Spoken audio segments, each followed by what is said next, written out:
Em 90 segundos tu não faz nem um miojo, mas eu te ensino as matérias que tu tem até nojo. Então senta aí e começa a quebrar ATP pra ter energia pra tua mente processar e entender que a probabilidade de você ir bem no Enem tá ligada direto aos meus raps também. Então começa com humanas, só sei que nada sei, mas sei que saí da vida e pra história eu entrei. Se o clima esquenta e tua caneta falhou, fica tranquilo, a esfera dela dilatou com calor. Eu sou flúor com oxigênio, dá pra completar, evoluir melhor que o Darwin poderia imaginar se tinha uma pedra no caminho. Pode crer que eu já chutei absoluto no rap. Eu nasci pra ser rei, criei uma sociedade aos modelos de Durkheim. O mecanismo dela própria é que diz pra onde vai minha inspiração. Thomas Edison dizia: é 1% e o restante o trabalho que fazia. Então senta o rabo aí que eu vou te ensinar. Sometimes rap is the best way to learn, rapá. Eu não compreendo, pero não puedo hacer. É só estudar e ouvir as dicas que eu dou pra você. Confere suas respostas e faz tudo com manda bem na redação, faz no fundo da alma. Esse é o tópico frasal, ainda tem argumentação. E a resposta pra você eu deixei na conclusão. Se tá nervoso, se acalma pra mandar bem.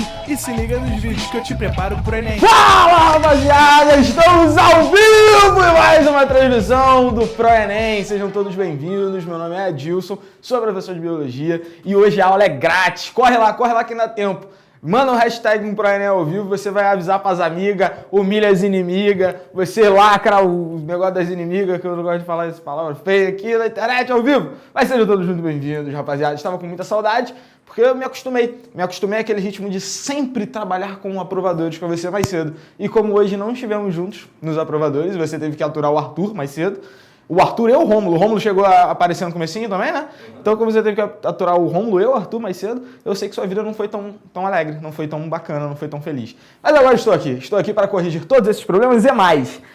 Então, hoje a aula ao vivo é grátis. É ao vivo e grátis. Então, você pode avisar a galera toda. Corre lá. Pô, aquele teu amigo que de repente não é assinante, mas tu quer dar uma moral pro cara, tu fala assim, pô, maluco, corre aí, conecta que hoje a aula é grátis. Corre lá porque é só a aula de biologia, então adianta o seu serviço aí, adianta o teu lado. Vamos começar com aqueles recados básicos, aqueles avisos importantes. Primeiro, você se comunica conosco como? Se você já é assinante, se você já está acostumado a assistir as nossas aulas, você já sabe. Então tu vai comunicar com a gente pelo Twitter, pelo Facebook, pelo Instagram. São as redes sociais, além do YouTube. Você não vai, quer dizer, você vai ter um problema de se comunicar com a gente pelo YouTube, mas você pode fazer isso também. No YouTube você vai procurar o nosso canal, o canal do Pro Enem, e você vai ter acesso a todos os vídeos grátis. Então se você não é assinante, você pode assistir tudo pelo YouTube, todos os vídeos grátis, abertos, tem material pra caceta, tem resolução de prova do Enem, tem aula ao vivo, meu irmão, tem aula especial, tem aula em dupla, aula em trio, aula em quarteto, tem uma ópera, a gente já botou uma ópera aqui, procura lá nos vídeos, a gente já botou uma orquestra sinfônica aqui pra cantar, foi uma maravilha, foi um espetáculo. Você pode ir lá no canal do YouTube e conectar pra acessar esses vídeos que estão abertos. Caso você não seja assinante, se você for assinante, obviamente você pode fazer isso.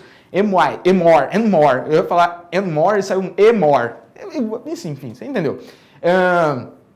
Além do YouTube, você se conecta a gente pelo Facebook, então acessa lá facebook.com/proenem e aí você curte a nossa fanpage para ficar atento e ficar esperto a tudo que a gente libera lista de exercícios, libera conteúdo exclusivo, conteúdo aberto para não assinantes também. Você pode se comunicar com a gente pelo Twitter, então você vai procurar lá no Twitter, @proenemoficial. @proenemoficial, você segue a gente para ficar esperto também com essas notícias e para poder falar com a gente de volta. Então você, por exemplo, não entendeu uma determinada coisa que aconteceu aqui durante a aula ou por um acaso, por algum motivo, razão, circunstância, você picotou lá a imagem, então a internet deu um probleminha qualquer, você perdeu um problema. Professor, volta um pouquinho, resolve aquela questão de, pô, o finalzinho da questão não peguei, como é que isola o X mesmo? Porque é sempre o X que tem que ser isolado, né? A gente briga tanto pelas minorias, mas coitado, e o X, né? Ninguém tá brigando pelo X, sempre o X é o isolado. Aí você, pô, volta aí, mas aí pra gente saber que você tá falando conosco, e você não ficar falando sozinho, que nem um maluco na internet, você vai taguear a gente com hashtag ProEnem ao vivo, tudo junto, hashtag ProEnem ao vivo, que a gente consegue te achar. Então pelo Twitter, pelo Facebook você consegue mandar as mensagens, pelo Instagram você pode mandar fotos de carinho, né? Por exemplo, agora fala bobagem, foi a Juliane. Juliane, se você estiver nos ouvindo, eu tenho quase certeza que foi você que ganhou. Acho que foi. Lembra que eu fiz, vocês que já estão assistindo há mais tempo, lembra que eu falei que esta camisa aqui, que é minha, que não é do Pro Enem, porque a Renata falou que é minha, então é minha. Lembra que essa camisa que eu falei que eu ia sortear, não ia ser bem um sorteio, né? Ia ser uma promoção, como é que é o nome que dá pra isso? Promoção... Promoção cultural. Ia ser uma promoção cultural da camisa. E eu falei que eu ia mandar para o aluno que mandasse mais fotos tagueando a gente, tudo mais, durante as semanas que passaram. Quem mais fez isso foi a Juliane. E se não foi a Juliane, eu tô falando bobagem, mas desculpa, mas acho que é ela sim. E aí eu vou mandar essa camisa. Eu vou mandar, minha conta e risco, mas obviamente tem que esperar um pouquinho ainda para eu poder mandar isso. Aí eu vou pegar lá o teu endereço bonitinho, mandar via Sedex, vai chegar aí na tua casa, passadinha, bonitinha, com cheirinho de Comfort Baby, tá? Então pelo Instagram você pode fazer isso também. Agora vamos à parte que interessa. Racine que está nas pickups. Opere aí, por gentileza. Além disso, você que é aluno e você que não é aluno, já deve estar acostumado a acessar isso. O blog do ProEnem. E agora, por favor, olhe isso. Eu consigo operar a tela com o meu dedo. Não é magia, é tecnologia. A galera mais velha lembra disso. Saudade da feiticeira, no tempo que ela não parecia um rapaz maior que o Vitor Belfort. Você pode acessar o blog, você deve acessar o blog para passear por isso daqui, ó. Você tem a parte de dúvidas, que é extremamente importante de comunicação. Você tem as listazinhas de exercícios, que são liberadas aqui semanalmente, cadernos de exercícios. Você tem dicas relacionadas, né, e notícias relacionadas ao vestibular, as aulas ao vivo. E isso daqui é o que eu quero chamar a atenção, são as colunas. Tem a coluna Minha Profissão, Nas Tramas da História, Fique Ligado, Dica Cultural, Dica Pro Nerd, Direticas do Diretom, que está aqui também. Coluna Volta Danada. E a Diretica do Diretom, voltando, que tá aqui também. Diretom, a gente tá indo pra qual episódio agora? 8? Confere? 8. Já tem programação pra essa semana ou vai fazer um suspense? Já tem, vamos falar do Gênio Indomável. Eu posso fazer um pedido, já que eu tenho contato direto aqui, Mete bronca. Uma mente brilhante. Estamos providenciando. Já era um... Estamos providenciando aí, eu vou te fazer uma proposta pra gente fazer, você falar sobre a esquizofrenia, Porra. eu falar sobre a matemática e eu falo sobre o filme em si. Cara, esse filme é um dos melhores filmes que eu já vi, de verdade. Eu acho esse filme fantástico. Já tava no escopo. Você pode fingir que você vai fazer porque eu pedi, só pra dar uma... Não, mas já foi agora. Tá, ok. Aviso, então, maravilha. Essa semana qual foi que você falou? O Gênio Indomável. O Gênio Indomável. Pô, maravilha. Sai na sexta. Isso aí. Maravilha, então tudo der certo. Sai na sexta, você acompanha todas essas colunas diariamente, cada dia tem uma coluna, 1, 2, 3, 4, 5, 6, na verdade deve ter mais de uma coluna por dia, já que tem 6 dias e a gente publica de segunda a sexta. E eu vou acessar aqui a Minha Profissão em particular. Eu sei que muitos de vocês sabem que querem entrar na universidade, afinal estão se preparando para isso. Mas às vezes fica aquela dúvida, qual é o curso que eu vou fazer?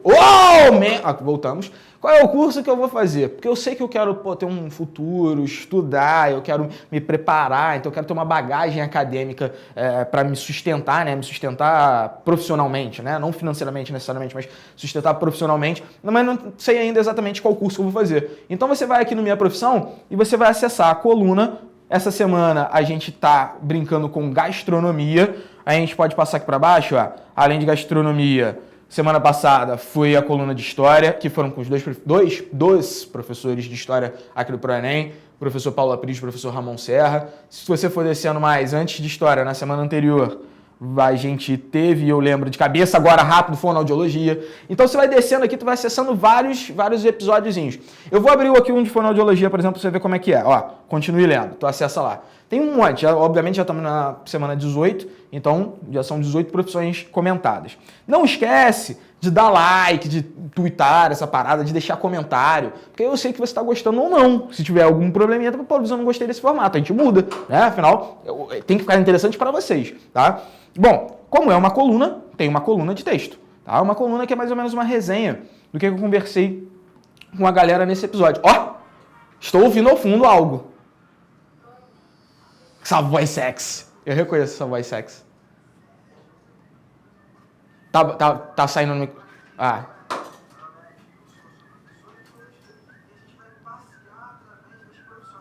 Então se prepara, because now it's time! Cara, eu gosto muito dessa música, só que tem um problema, ela fica na minha cabeça depois que eu fico ouvindo o podcast. Estamos aqui hoje para conversar sobre um curso, que é um curso, eu acho que bem pouco abordado nos cursos pré-vestibulares e nos testes vocacionais, quando se pensa em área da saúde. A gente está aqui para descobrir o que faz um fonoaudiólogo. Inclusive, eu já percebi antes de começar a gravação que eu vou ter que falar muito devagar essa palavra, porque senão eu vou me enrolar. Eu acho que eu deveria provavelmente procurar Nesse episódio, por exemplo, que a gente falou sobre fonoaudiologia, eu conversei com duas profissionais, a Tatiana Porto e a Mariana Simão, e nesses dois episódios, aí, o clique aí, nesse episódio, e como em todos os outros, a ideia é conversar com alguns profissionais de cada área, obviamente, para eles passarem as experiências dele. É claro que é impossível abordar tudo da profissão, não tem como. Né? Se você fosse me perguntar, como é que é dar aula de biologia? Eu só tenho como falar como é a dar aula de biologia do meu ponto de vista, das minhas experiências aqui no Rio de Janeiro e de alguns amigos que eu tenho próximos do que eles passaram. Mas não dá como abordar tudo. Então é claro que fica algo limitado. Mas eu acho bacana porque é uma baita experiência que esses caras têm. Eles passaram pelo mesmo processo de vocês, de ficar na dúvida do que vai fazer, o que não vai fazer, tentar vestibular uma vez, não passar, tentar de novo. Tudo isso acontece, né? Alguns passam de primeiro, alguns não passam, alguns vão pro cursinho, outros se matam sozinhos em casa. Então isso tudo faz parte da história deles e provavelmente também faz parte da história de vocês. E aí essa indecisão leva a uma faculdade, tem muita gente que entra, sai, vai para outra.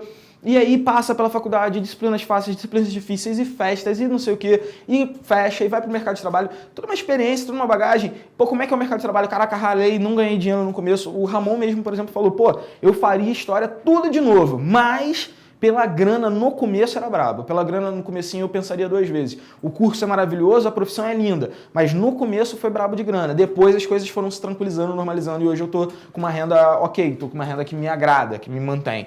Então todas essas coisas são importantes, eu acho que para quem vai escolher uma carreira. E isso você vai encontrar aqui no Minha Profissão de grátis. Sendo aluno ou não sendo aluno, você consegue acessar aqui a coluna Minha Profissão, além de poder ver todas as outras colunas também que são liberadas diariamente. Show? Vamos voltar para a aula então, Racine? Vamos botar para a apresentação de slide e vamos começar essa brincadeira, porque hoje a gente vai falar de sistema endócrino. Não esquece de interagir com a gente então e vamos começar essa brincadeira. Como é que a gente começa essa brincadeira sempre?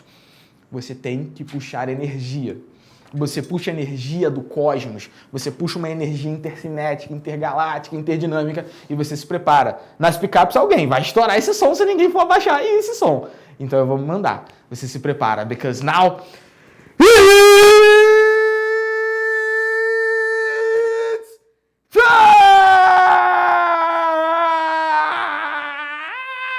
maluco! Vamos começar essa brincadeira então e falar hoje sobre o sistema endócrino. A gente já conversou sobre alguns sistemas, inclusive respiratório, que é extremamente necessário nesse momento. Já conversou... Tu tava repondo da semana passada, né? Porque foi mais alto agora. Semana passada não teve, tava acumulado. Semana passada quem veio aqui ajudar foi o Rominho. Mas tu botou o fone na hora também, né, Tom? Você é meio kamikaze, suicida, né, cara?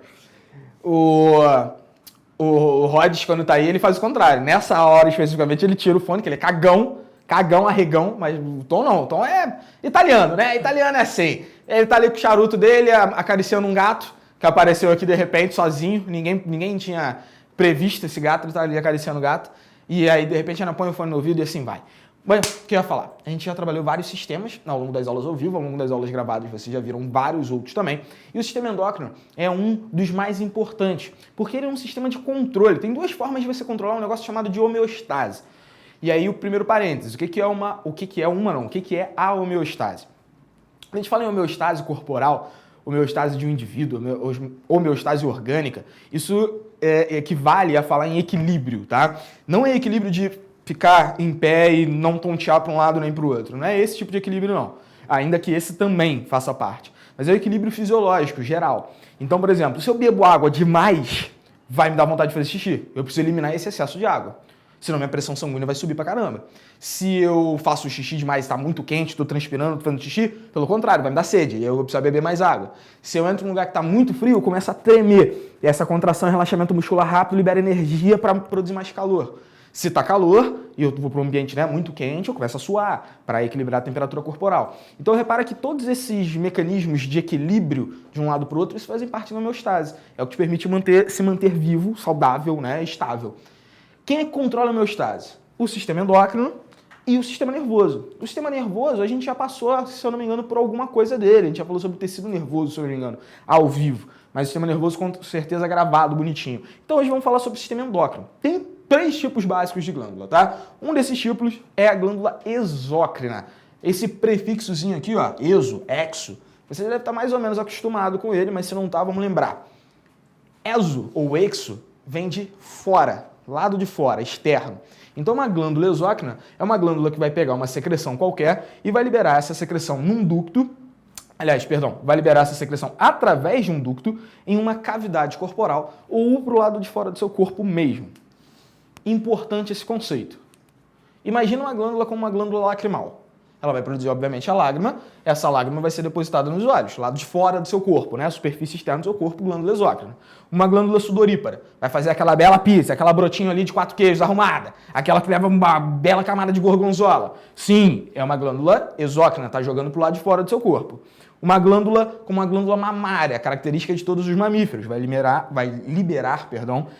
leite pro lado de fora do corpo. São todas glândulas exócrinas. Mas não é só isso. Pensa na glândula salivar, por exemplo. Ela produz saliva e isso vai para dentro da sua boca. Vai para dentro da sua boca. Dentro da sua boca é dentro do seu corpo ou é fora do seu corpo? Dentro da sua boca é fora do seu corpo. É bizarro isso, né? Dentro da sua boca é fora do seu corpo, porque quando a gente está falando da cavidade oral, ou seja, aqui nesse espaço onde vai passar o meu dedo agora, ó, não está encostando, não está dentro de nenhum tecido, não está dentro de nenhuma célula. Se não está dentro de nenhum tecido nem de nenhuma célula, então não está dentro do seu corpo. Mesma coisa, as glândulas estomacais que vão produzir ácido clorídrico, suco gástrico de uma forma geral lá no estômago. O alimento passa, vai sofrer a ação dele para virar quimo, né, no processo de digestão. Essas glândulas, elas estão jogando o suco gástrico para dentro do estômago. Dentro do estômago, é dentro ou é fora do seu corpo?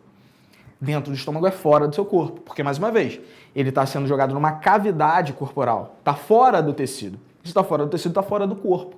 Então, glândulas que têm essa função e esse aspecto são glândulas exócrinas. Aqui um exemplo da glândula salivar também, das glândulas sebáceas, que são glândulas exócrinas para compor esse espectro de exemplos. Do outro lado, a gente tem as glândulas endócrinas. Vão pegar um outro tipo de secreção e, através da corrente sanguínea, vão liberar essas substâncias químicas, esses mensageiros químicos, até um órgão-alvo. Glândula endócrina, dentro. Então, está jogando no sangue, o sangue é um tecido, está dentro do seu corpo. Glândula endócrina sempre libera hormônio e sempre libera no sangue. Glândula endócrina joga alguma coisa no sangue. Isso é a definição. Essa é a definição de uma glândula endócrina. Como é que a gente pode pensar numa glândula endócrina? A principal delas, a glândula pituitária, também conhecida como hipófise, né? A hipófise, ela é junto com o hipotálamo, com a tireoide, as paratireoides, pâncreas, suprarrenais, gônadas e tantas outras, elas são glândulas capazes de produzir hormônios, são capazes de produzir mensageiros químicos. Então, atenção a isso. Pensou nessa diferença de glândula endócrina e glândula exócrina. Exócrina joga para fora do seu corpo ou numa cavidade corporal. E endócrina joga essa secreção no sangue. E sempre um hormônio.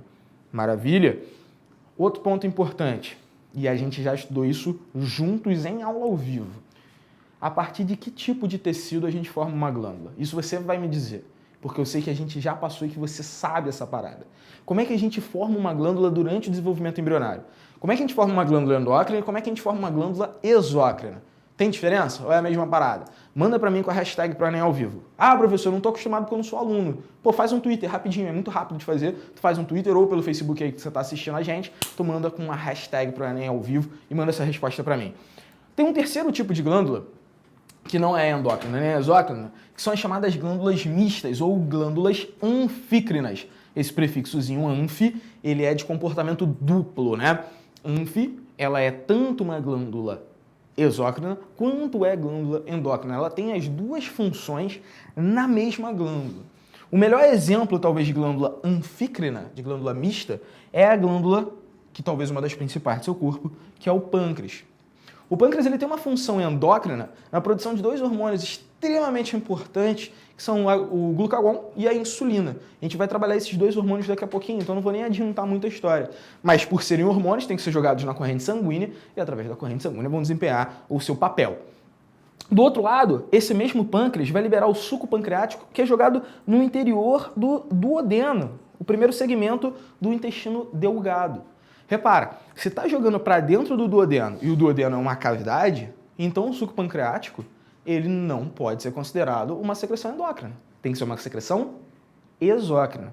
Tá dentro de uma cavidade significa que está fora do seu corpo, está fora dos seus tecidos corporais. Tudo bem? Então repara como no mesmo órgão eu tenho duas funções, uma função endócrina, uma função exócrina, logo eu tenho uma glândula anfícrina, eu tenho uma glândula mista. Show? Então esses são os 3 tipos de glândula. E aí vem uma parte interessante que é a gente entender como que, e é o objetivo central dessa aula, como que os hormônios eles atuam. Os nossos hormônios produzidos por essas glândulas todas e outras tantas, e a gente vai dar foco nessas que estão em rosinha para você, essas glândulas elas vão produzir hormônios e esses hormônios eles vão atuar de 2 maneiras diferentes. Ou através de reações de feedback positivo ou de feedback negativo. Essa é a maneira que a gente tem para controlar o quanto de hormônio tem que ser produzido. Pô, vou precisar produzir mais desse hormônio, menos desse hormônio. Preciso suar mais ou menos, preciso fazer mais ou menos xixi, preciso produzir mais ou menos testosterona. Tudo isso é controlado por mecanismos de feedback. A tradução para feedback, que é um termo em inglês, seria retroalimentação. E aí os dois podem aparecer para a gente, tá? Apareceu a retroalimentação, já sabe do que ele está falando, apareceu o feedback, tu também já sabe do que ele está falando. Como é que funciona esses mecanismos de feedback? Ao invés de eu tentar ficar criando uma analogia louca na tua cabeça, vamos passear pela função de cada glândula e passeando pela função dessas glândulas e dos hormônios, a gente comenta eventualmente como é que eles são regulados, para isso ficar mais palpável. Então vamos começar pelo hipotálamo, esse eixo, na verdade, que a gente considera o eixo hipotálamo-hipófise. Esse cara ele tá lá no meio da tua cabeça, né? Ele é produzido ali pelos 2 hemisférios do cérebro. Se a gente abrisse o cérebro, experimenta fazer essa parada qualquer dia. Se perguntar Arthur, por exemplo, que tá aqui na sala. Arthur, já abriu um cérebro ao meio? Se eu já abri? Óbvio. Quem nunca, né? Quem nunca abriu, né? Então você que tá em casa, tá de bobeira, teria que ter um irmão mais novo. Faz essa parada. Tem um irmão mais novo, tá precisando estudar, tu fala assim, pô, na boa, tu vai ter aí o quê? 10 anos até chegar no vestibular? Eu preciso fazer essa parada agora. Eu costumo fazer isso quando sou contrariado. Quando tu fica meio com raiva, né? Tu fica meio boladão. Isso. Quando o Vasco perde, tu fica meio chateado. Ou seja, tu tá abrindo um crânio, um ou 2 crânios por semana, né? Tá difícil, cara. Eu sou vascaíno a princípio, mas tá complicado pro nosso lado. A princípio, né? Porque eu desisti de futebol, cara. O futebol no Brasil tá muito ruim. Eu desisti disso já tem uns 5, 6 anos já. É muito ruim o futebol no Brasil. Não que eu assista nos outros países também, não assisto mais futebol em lugar nenhum, só na Copa, só aquele torcedor de Copa de porcaria meio. Mas então você vai, pega lá o seu irmãozinho caçula, pega, obviamente você vai precisar de uma faquinha molada, porque até chegar ao cérebro você tem que passar pelo crânio, né, pelo osso, tem que passar pelas meninges, tem que passar pela pele antes disso tudo. Então pega uma faquinha molada, aquela faquinha de carne, aquela maneirinha, faz uma incisão aqui assim, ó, Você pode até antes, passa a maquininha, raspa, vai com um pilozinho assim, ó, com uma canetinha, faz o pontilhado assim, o tracejado pra ficar bonito. Depois você vai com a faquinha, abre como se fosse um feixe-eclairzinho. Tu vai com a faquinha, abre, passa um álcool antes, porque você também não quer causar uma infecção nessa criança, né? Pelo amor de Deus. Tu vai abrir o cérebro dela, ok, mas tu não vai matar essa criança com uma infecção. Abre, tira, desencapa, né, o cérebro, abre ele como se fosse um feixe-eclair. Você vai precisar talvez de um cutelozinho, aquele machadinho de cozinha. Tu vai... quebra aqui o crânio, abre, pá, separa meninges e tal, hemisfério do lado, hemisfério do outro. Entre os 2 hemisférios você vai encontrar o hipotálamo. O hipotálamo ele é uma glândula, mas ele não é uma glândula também, porque ele é formado a partir de tecido nervoso. E como você já me respondeu a essas alturas, como é que a gente forma uma glândula, você sabe que para formar glândula, a gente não envolve tecido nervoso. Ele é uma glândula meio metida besta nesse sentido, tá? Mas, por isso, na verdade, que ele é considerado, acaba sendo considerado como uma neuroglândula, porque ele está ali no meio dos 2 caminhos. Ele consegue produzir secreções hormonais, né, mensageiros químicos que atuam como hormônios, mas ele não tem capacidade própria de secretar. E como ele não tem uma capacidade própria de secretar, esse hipotálamo ele se conecta diretamente com a hipófise, que é essa parte que está em azulzinho aqui embaixo. A hipófise, sim, vai pegar essas secreções então, do hipotálamo e mandar essas secreções para frente. Se a gente reparar direitinho, a hipófise, na verdade, ela é dividida em 2 lobos, ou seja, em 2 pedaços, em 2 partes. Hipófise anterior e hipófise posterior. Eu posso até dar outro nome para isso também. Eu posso falar que a partir do hipotálamo surge a hipófise e eu falaria, ao invés de anterior e posterior, em adenohipófise e neurohipófise. Eu sei que às vezes tem a galera que tem confusão, né? Pô, calma aí. Se eu falar em adeno, eu tô falando da anterior ou da posterior. Se eu falar em neuro, eu tô falando da posterior ou da anterior. É só botar em ordem alfabética, amigo. Eu sei que você consegue fazer isso. Esse nível você já chegou. Eu sei que nem todo mundo. Talvez tenha um outro aí que ainda sente uma dificuldade nisso. A gente vê, a gente repara nisso aqui, pelas redações que chegam. Não, mentira, brincadeira, não. Mas eu sei que você já consegue, então coloca anterior e posterior em ordem alfabética. Obviamente, anterior vem antes de posterior, sei que você já chegou a essa conclusão sozinho. E se você botar adeno e neuro, adeno também vem antes de neuro. Então, junta os dois que vem primeiro, junta os dois que vem depois. A anterior, você também pode chamar de adeno-hipófise. Então, hipófise anterior, essa que está em vermelhinho, a gente também chamaria de adeno-hipófise. Hipófise posterior, que está em verdinho, você também pode chamar de neurohipófise. E se você é daltônico, provavelmente você está tendo dificuldade de diferenciar qual é verde e qual é vermelha, siga-se pelas palavras, tá? Oriente-se pelas palavras, isso pode ser um pouquinho complicado para você. Então a hipófise ela tem essas duas regiões, tá? Existem células secretoras lá no hipotálamo que vão produzir as suas secreções e existem células secretoras também na hipófise que são células endócrinas. A questão toda é o seguinte, para liberar algum hormônio, a gente precisa dessa conexão aqui com vasos sanguíneos. E essas células secretoras aqui do hipotálamo, elas obviamente são nutridas por sangue, tem que ser, não pode não ser, porque senão elas morrem, mas elas não conseguem liberar, elas não têm conexão suficiente para liberar essas secreções no sangue. Então elas dependem da hipófise para fazer isso.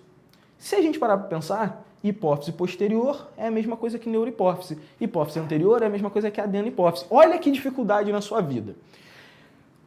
O hipotálamo, ele é meio que uma neuroglândula. Ele é parte do seu tecido nervoso, ele é formado por tecido nervoso. Você pensa assim, onde será que onde será que o hipotálamo libera as suas secreções? Na neurohipófise ou na adeno-hipófise? Ah, calma aí, hipotálamo é tecido nervoso. Eu tenho a neurohipófise, a adeno-hipófise. Neurohipófise, adeno-hipófise. E em qual deles será que um negócio no tecido nervoso libera as suas secreções?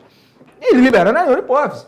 Então o hipotálamo ele vai produzir dois hormônios importantes, ele produz mais do que isso, mas dois hormônios que são de destaque pra gente. Ele vai liberar isso na neurohipófise.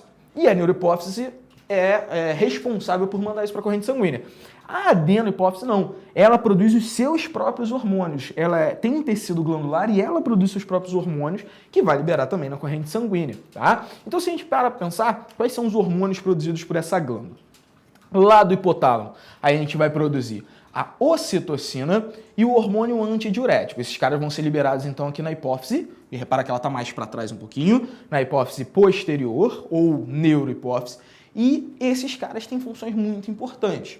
A ocitocina ela é responsável por atuar nas glândulas mamárias, estimulando estimulando a secreção de leite e também no útero, estimulando estimulando a contração do miométrio, né, da parede muscular uterina. Esses dois hormônios são produzidos pelo hipotálamo, vêm aqui para a hipófise posterior.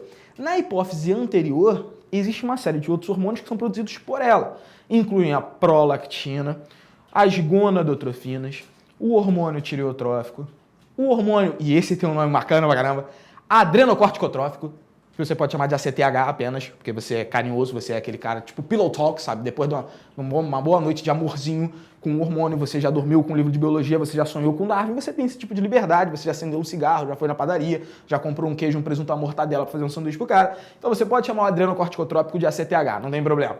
Tem o hormônio somatotrófico também, que é produzido lá nessa hipófise. Agora vamos passear por esses caras um por um. A ocitocina, por exemplo.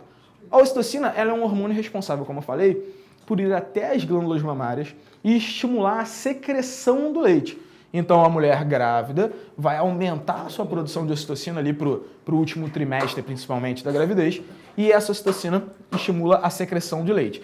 Da mesma forma, ela também vem, mediante estímulo físico, do encaixe do bebê, né? A gente fala que o bebê encaixou ou coroou, né? Quando ele vira e a cabeça dele fica próximo ao colo do útero, ao cérvix do útero, e a gente fala que ele coroou, e esse coroamento, esse contato, que dá o estímulo para que haja liberação de ocitocina lá pelo hipotálamo, essa ocitocina seja jogada na neurohipófise, e através do sangue, ela vem até o útero e provoca a dilatação e a contração uterina. Irmão, você está com um parasita dentro do seu corpo. Finge que esta parada é o alien. Como é que você vai colocar este garoto maroto para fora? Tem que espremer esta praga até ela pedir para sair. Sabe um negócio meio tropa de elite, meio bop, assim? Tu dá aquele tapa na cara assim, pede pra sair, cospe. Você fala assim, você não é moleque, você é moleque, você não tem que vestir essa farda. Você dá uns meia dúzia de chulapo na cara dele e fala assim, pede pra sair. É isso que a ocitocina faz. A outra parada, você pode até ver, não é comum, mas você pode ver a ocitocina com um X aqui também, tá? Oxitocina. É o mesmo cara, beleza? Você não vai se estranhar por isso. É o mesmo hormônio que o nego resolveu escrever isso com... É problema de tradução, tá? Em outra língua acaba escrevendo assim, e às vezes na hora de tradução você vê das duas formas. Esse hormônio aqui, a ocitocina, ela talvez seja um dos melhores exemplos para explicar aquela história do feedback que eu falei. Porque imagina o seguinte, conforme vai se aproximando o momento do parto, você tem que apertar ainda mais esse bacuri para botar ele para fora do seu corpo. Aí você está pensando assim, professor, tem um problema nessa sua explicação. Eu sou menino e eu não vou ter um bacuri dentro de mim. Olha, isso é uma opção sua. Você pode ter um rapaz dentro de você. Isso não é uma questão que nos permite... A gente não vai discutir isso aqui e não interessa a nossa vida. Mas a gente está falando no momento do parto especificamente. Então, durante o momento do parto, é claro que essa explicação só vale para as meninas. Então, você tem que aumentar a velocidade de contração, aumentar a intensidade da contração para botar isso para fora. Então, repare, encaixou, coroou, vai lá no hipotálamo, produzir ocitocina, vai pela corrente sanguínea até o útero, estou colocando a mão no meu útero nesse momento, você está reparando isso, vai até o útero e estimula a contração. Repara, qual foi o estímulo? O estímulo é a liberação da ocitocina. E qual o resultado? O resultado é a contração uterina. Se eu precisasse parar a contração uterina, o resultado deveria diminuir a ocitocina. Ou seja, contraiu, para, já chega, não quero mais contração uterina, para de secretar ocitocina. Mas não é o que você quer. O que você quer é aumentar a intensidade de contrações. Então, olha que mecanismo lindo, cara. Olha como a evolução trabalha de forma magistral nisso. Libera a ocitocina, contrai um pouquinho o útero. Esse resultado, ele provoca uma retroalimentação, ou seja, ele volta até a sua neurohipófise e faz com que a neurohipófise libere ainda mais ocitocina. Mais ocitocina, mais contração. Mais contração, mais ocitocina. Mais ocitocina, mais contração. Mais contração, mais ocitocina. Mais ocitocina, mais contração. Mais contração. Quando é que você para isso? Quando você expulsar o bacuri, quando você expulsar essa criança dentro de você. Isso é um feedback positivo. O estímulo que está sendo dado, que é a liberação da ocitocina, provoca uma resposta, que é a contração uterina, que aumenta ainda mais o estímulo. Então é um feedback, é uma retroalimentação positiva. E essa é a função da ocitocina. O hormônio antidiurético, a gente até comentou na aula passada, né? A vasopressina também pode ser chamado, o ADH é a forma carinhosa, é a forma pillow talk de conversar com ele. Imagina que você tomou água pra caceta. Se você tomou água pra caceta, essa água, obviamente, absorvida, vai entrar na sua circulação e vai ser levada até os rams. Lembra disso? Pronúncia correta, rams. Vai chegar até os rams através de uma ramificação da artéria aorta. Chegando até os rams, esse grande volume de sangue precisa ser filtrado. E lá nos rams, especificamente nessa região aqui que a gente comentou e batizou de néfron, haverá então a reabsorção de água. Quanto mais ADH a gente produz no hipotálamo e libera pela neurohipófise, mais água a gente reabsorve, ou seja, mais água a gente pega de dentro do néfron e devolve para o vaso sanguíneo. Menos água a gente elimina. Isso significa que menor é o volume de urina, menor é a diurese. Por isso que a gente chama de hormônio antidiurético. Então, em situações onde eu produzo muito hormônio antidiurético, eu faço pouquinho xixi. Se eu produzo pouco hormônio diurético, muita vontade de dar um mijão. Quando é que você tem a produção de ADH inibida? Arthur, por exemplo, que é um cara que aqui no Rio de Janeiro é famoso pela sua frequência em locais familiares como Rei do Bacalhau, Barra Music e 9. Um cara que é um cara do Toxai, um cara que chega com um relojão de jogador de futebol, cordão de ouro. O cara que vai ali no seu carro, não vou ficar falando carro, mas eu vou te dizer que é uma marca de carro importado, é um carro importado. O cara que vai ali só no Toxai.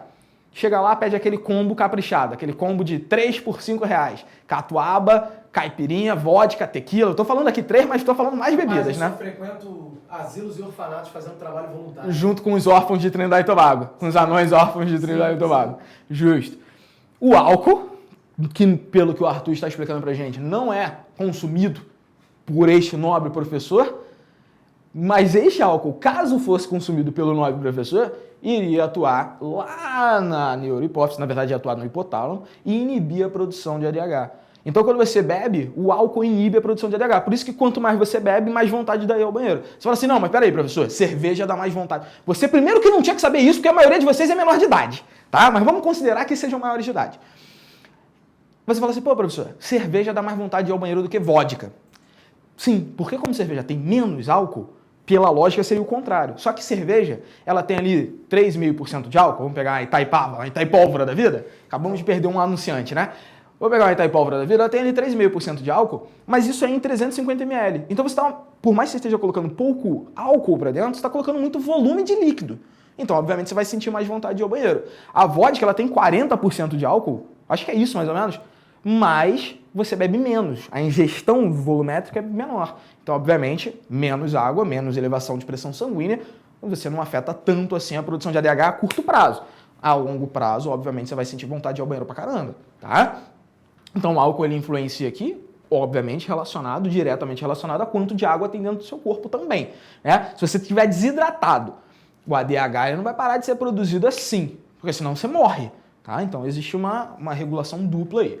Bom, isso a gente fecha a neurohipófise. Como é que a gente está de tempo aí, diretão? 10 minutos. 10 minutos pra quê? Pra acabar a aula. Não. Que isso? 8h30. Não é não, para com isso. É isso tudo já? Não é não, cara. Nós não estamos por cento. Que isso, cara? Aula boa acaba rápido. Não, mas pô, não teve nem intervalo aqui, eu tô aqui me ponderando pelo intervalo. Não, pô. Eu tô deixando correr porque... Porra, Arthur. Pô, a aula tá boa. Arthur fica visitando os órfãos, chega, porra. Aproveitando esse intervalo então aqui, ó. Vai. Joaquim perguntou aqui, ó. Adilson, a neurohipófise produz algum hormônio? Joaquim, que eu saiba que me vem à cabeça agora, não, tá? Ela tem função de secretar hormônios. É possível que tenha, mas eu não me vem à cabeça, ou pelo menos não tem nenhum que seja relevante para a prova pra gente, não. Não me vem à cabeça nenhum, não. Mais algo, diretor?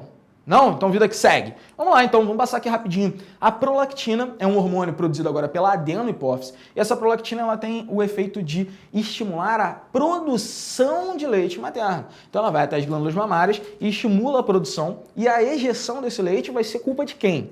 A ejeção já é culpa lá da ocitocina, que é produzida no hipotálamo, tá? Então esses dois hormônios, ocitocina e prolactina, eles atuam junto, é o toque-sai, sacou? A prolactina estimula a produção, a ocitocina estimula a secreção desse hormônio. Os hormônios gonadotróficos, que são produzidos também na adenohipófise, dentre os quais os principais, o FSH e o LH, o hormônio folículo estimulante e o hormônio luteinizante, eles têm ação diferente, obviamente, nas mulheres e nos homens, né? Na mulher, ele vai até os ovários e estimula a produção tanto dos estrógenos quanto da progesterona. No homem... tinha mais uma imagenzinha. Se tu ampliar isso, né? A função do estrogênio e da progesterona lá no ovário vai ser justamente regular, melhor dizendo, a função do FSH e do LH no ovário, além de estimular a produção de estrogênio e progesterona, vai ser regular o desenvolvimento do ovócito e permitir, por fim, a ovulação. A menina, durante aquele ciclo menstrual, a gente vai trabalhar isso mais em aulas futuras, quando ela tem o pico de produção de LH, é o pior momento para ela transar sem camisinha, a não ser que ela queira engravidar. E aí, obviamente, ela está transando com um homem, então é o pior momento para esse homem também transar sem camisinha, né? O pior momento para o casal, a não ser que eles queiram engravidar, obviamente. Então, o LH, ele é o cara responsável, por exemplo, por promover a ovulação na mulher, óbvio. E o FSH, ele é o cara responsável por amadurecer, fazer com que a mulher desenvolva esse ovócito, que depois vai ser ovulado, ou ovocitado secundariamente, se você quiser colocar assim. No homem, óbvio que esses caras vão ter ações diferentes, afinal, você fez uma esterectomia quando você nasceu, então você não tem ovários, não tem útero, então a função tem que ser diferente. Esse cara vai atuar lá nos seus testículos, e lá nos testículos ele estimula a produção de espermatozoides e estimula a ação das células intersticiais na produção de testosterona. Então, hormônios gonadotróficos. Esse sufixo aqui, ó, trófico, trofia, cadeia trófica, vem de alimentação. Alimentação não no sentido de comer, tá? Mas alimentação no sentido de estimular. Eu estou alimentando a sua criatividade, estou estimulando a sua criatividade. Então, o hormônio gonadotrófico, ele estimula quem? As gônadas. Quem que são as gônadas? No homem, os testículos, na mulher, os ovários. Ele estimula a produção desses dois hormônios, tá? Além desses hormônios gonadotróficos e da prolactina, a gente também tem um hormônio tireotrófico, que você, no Pillow Talk, pode chamar de TSH, que vem do inglês hormônio tireotrófico, né? Que é isso que significa em inglês. É Thyroid Stimulate Hormone. É isso que significa assim. Lá cai Brasil, lá cai favela. 8 anos de CCA para conseguir chegar nisso. O hormônio tireotrófico é produzido na adenohipófise, mas ele vai lá na glândula tireoide e estimula a produção dos hormônios tireoidianos, que a gente vai falar depois, chamados de T3 e T4, que é também a sigla desses caras, o nome bonitinho deles, tá bom? De uma forma indireta, o hormônio tireotrófico, ele estimula o aumento do teu metabolismo. Quanto mais TSH a gente quanto mais TSH a gente libera, mais rápido fica o nosso metabolismo. Então, mais acelerado a gente fica. Não é porque você usou cocaína necessariamente, né? Mas é porque você está liberando mais TSH. E aí tu tá ali vidradão, doidão, assim.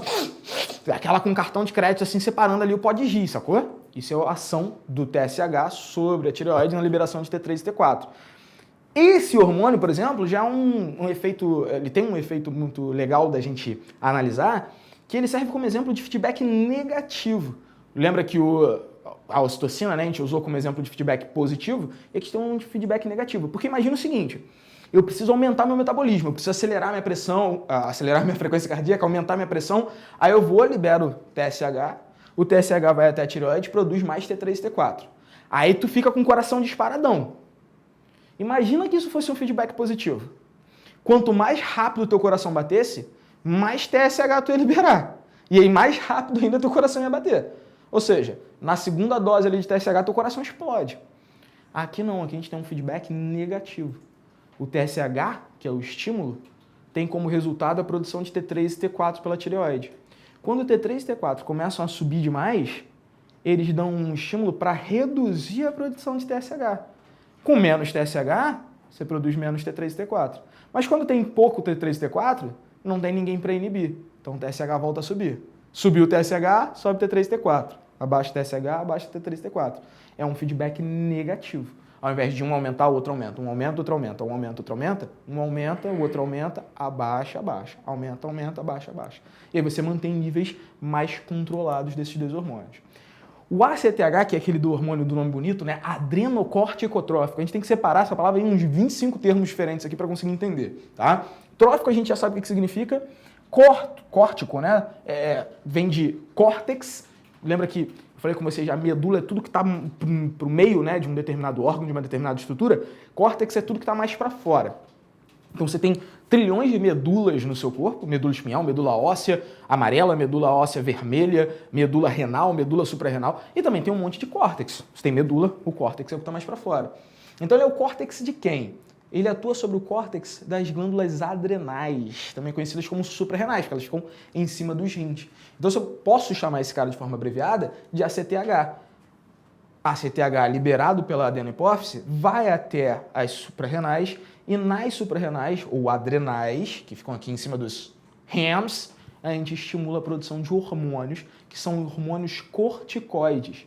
Sabe aquele corticoide que tu toma antes de fazer uma cirurgia? Até a extraçãozinha de dente que você precisa fazer, esse hormônio, ele é produzido naturalmente aqui nessas glândulas, aqui nas suprarrenais. E para fechar, o hormônio do maromba, o hormônio que o cara quer fazer o ciclo, o hormônio que em toda aula que eu fecho, o cara me fala assim, professor, aí, com um pote de frango e batata doce embaixo do braço. Pô, verdade que dá para fazer ciclo de GH? Verdade que se eu tomar mais proteína aumenta a produção de GH? Professor, GH cresce? Professor, o braço todo picotado. Professor, tu pega quanto no supino? Tu pega quanto no supino? Essa pergunta eu ouço, meu irmão, a cada 2 semanas. E eu não malho. Esse é melhor disso, né? Eu já malhei na minha vida, mas eu não malho. Hoje, por exemplo, minha alimentação. Vamos fazer a comparação, Arthur? Qual foi a tua última refeição? Pô, cara, foi um biscoito de passatempo aí lá. Não, desconsiderando o biscoito, porque aí foi só porque tu chegou aqui, pô, em cima da hora. Tirando o biscoito de passatempo. Fala uma refeição saudável, só para não escutar. Whey protein com aveia. Whey protein com aveia. É verdade mesmo? Sério? Então, whey protein com aveia.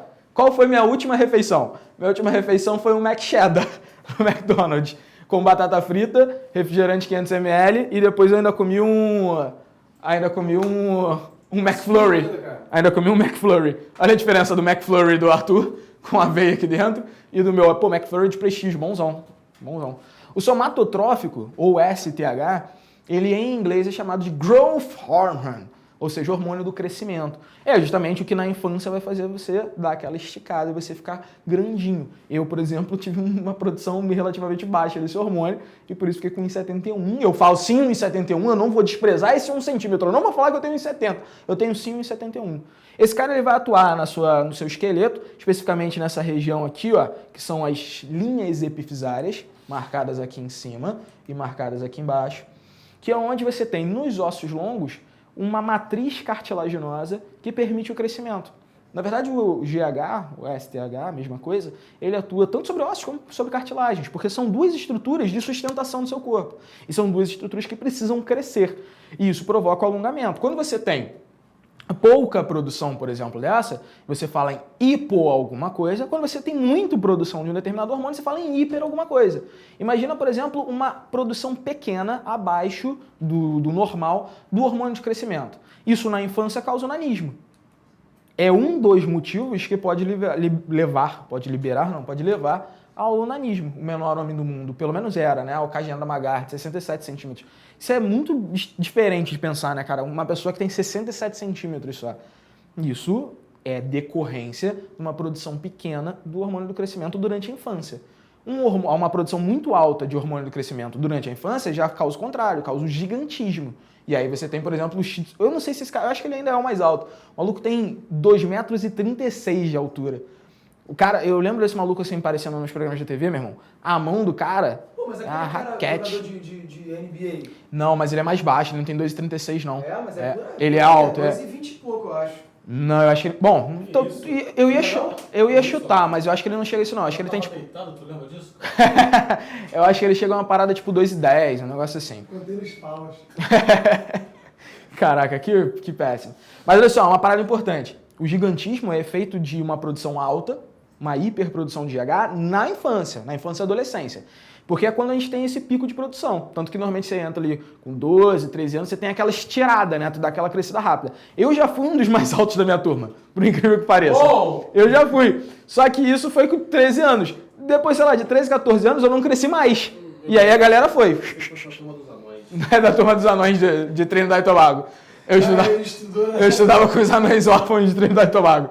É que meu ensino médio foi todo feito lá, nas ilhas de Trinidad e Tobago. Que não são ilhas, provavelmente, né? Eu tô falando aí como se fosse, não devem ser ilhas. Foi em Trinidad, o segundo... É porque Tobago tem um preparatório melhor. Eu tava a fim de passar no vestibular do que Trinidad. Tobago tem um sistema de pré-vestibular melhor. Lá, o ensino de biologia é muito forte. Se você tem que mongolice. No caso da tireoide, por exemplo, se você tem uma produção muito alta dos hormônios... botei aqui tireoide, não. Ignora esse tireoide aqui. Viajei.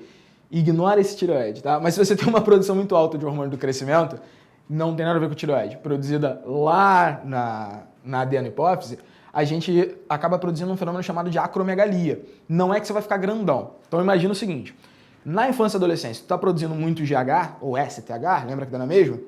Se você vai esticando, vai ficar alto. Mais alto e proporcional. Se depois dessa estirada, já na vida adulta, por uma deficiência, por uma debilidade na hipófise, você começa a produzir muito GH novamente, aí isso gera acromegalia. Você não vai ficar altão, mas o seu encéfalo, o seu crânio, melhor dizendo, ele tende a aumentar e as suas mãos e pés também tendem a aumentar. Então não é um crescimento proporcional. Acaba que alguns ossos sofrem mais a ação desse hormônio. Isso porque ele está atuando num momento no momento errado, no momento que não era para, obviamente, funcionar. Tom, segue mais? That's it, man. That's it? Yeah. Então a tireoide. Galera, vamos parar por hoje. Só queria fazer umas perguntinhas aqui. Fala aí, Tom, por gentileza. Então, o Tiago, ele pergunta, mestre, qual a doença afeta a glândula tireoide? A gente tem duas. Deixa eu ver se eu avanço aqui, que eu já aproveito aqui. A gente tem duas, que é o hipotireoidismo e o hipertireoidismo, tá? No caso do hipotireoidismo, lembra que hipo é esse prefixo de produzir pouco, né? Então a gente produz pouco T3 e T4. A situação mais clássica disso é quando a gente tem carência nutricional de iodo, porque iodo é necessário para a produção desses hormônios da tireoide. Então, pouca ingestão de iodo, você não consegue produzir muito T3. Aí olha que efeito... Cara, a natureza é um negócio muito foda, né? Olha esse efeito magnífico. A tireoide ela fica localizada aqui na altura da tua garganta, né? No teu pescocinho. E ela é uma glândula, então ela está toda irrigada de vasos sanguíneos para conseguir captar iodo e secretar T3 e T4. Quando a quantidade de iodo começa a baixar no sangue, o estímulo, a resposta dela é aumentar de tamanho para ter mais contato com vasos sanguíneos e tentar pegar o pouco iodo que você tem.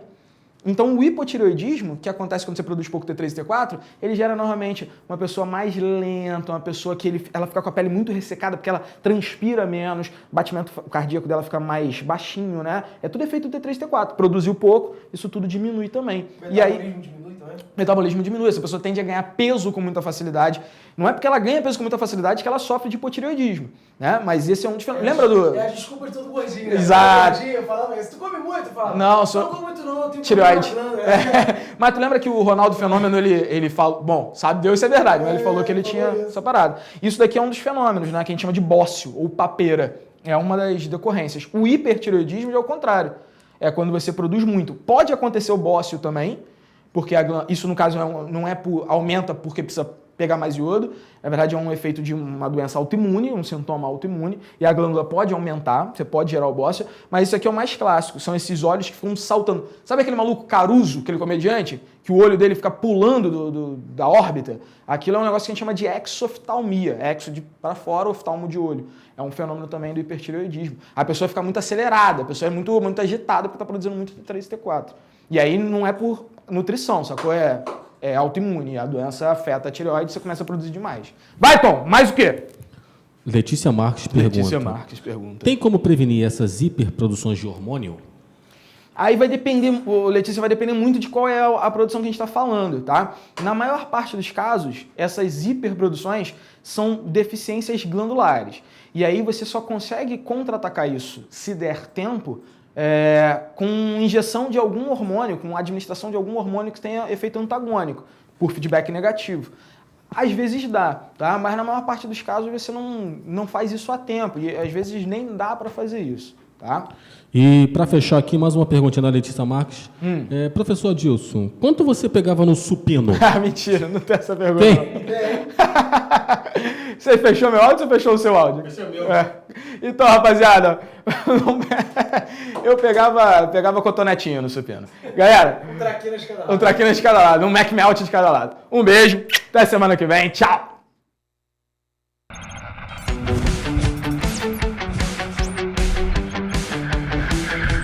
ProEnem, a preparação que vai além.